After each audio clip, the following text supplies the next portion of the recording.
Innings ব্যবধানেই জিতল বাংলাদেশ। আয়ারল্যান্ডের লেজের দিকের ব্যাটাররা কেবল বিরক্ত বাড়াচ্ছেন বাংলাদেশি বোলারদের। তাতে দাঁত চেপে লড়েই যাচ্ছিল সফরকারীরা, তবে শেষ রক্ষা হয়নি। ম্যাচের তৃতীয় দিনের ভাগ্য নির্ধারণ হয়ে যাওয়া বাংলাদেশ বড় ব্যবধানে জিতল। সিলেট আন্তর্জাতিক ক্রিকেট স্টেডিয়ামে আয়ারল্যান্ডকে ইনিংস ও ৪৭ রানে হারিয়েছে বাংলাদেশ। প্রথম ইনিংসে ২৮৬ রানের পর দ্বিতীয় ইনিংসে আইরিশরা থেমেছে ২৫৪ রানে। এই দাপুটে জয়ে দুই ম্যাচে টেস্ট সিরিজে ১-০ ব্যবধানে এগিয়ে গেল বাংলাদেশ।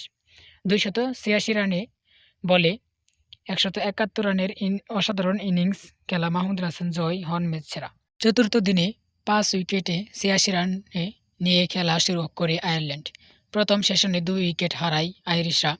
ম্যাথু হামফ্রেসকে ফেরান তাইজুল ইসলাম আর আইরিশ অধিনায়ক অ্যান্ডি বালবার্ডি হাসান মুরাদের বলে এলবিডব্লিউর ফাঁদে পড়েন। ৬৩ বলে ৩৮ রানের ইনিংস খেলেছেন ডানহাতি ব্যাটার। তবে চোয়ালবদ্ধ চালিয়ে যাচ্ছিল অ্যান্ডি ম্যাকব্রাইড। লাঞ্চের আগে তুলে নেন ৫০। ৭ উইকেট হারিয়ে ১৯৮ রান তুলে লাঞ্চে যায় আয়ারল্যান্ড।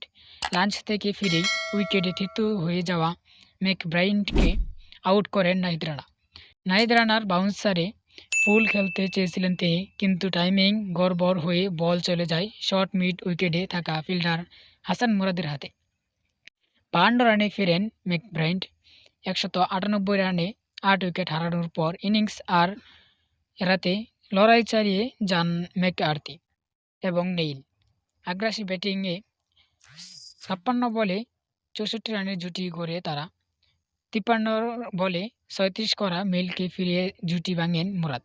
পরের ওভারে ২৭ বলে ২৫ রান করে ম্যাককার্থিকে ফিরিয়ে জয় নিশ্চিত করেন তাইজুল। বাংলাদেশের হয়ে ৪ উইকেট শিকার করেন হাসান মুরাদ। ৩ উইকেট তাইজুল ইসলামের। নাহিদ রানা নেন ২ উইকেট।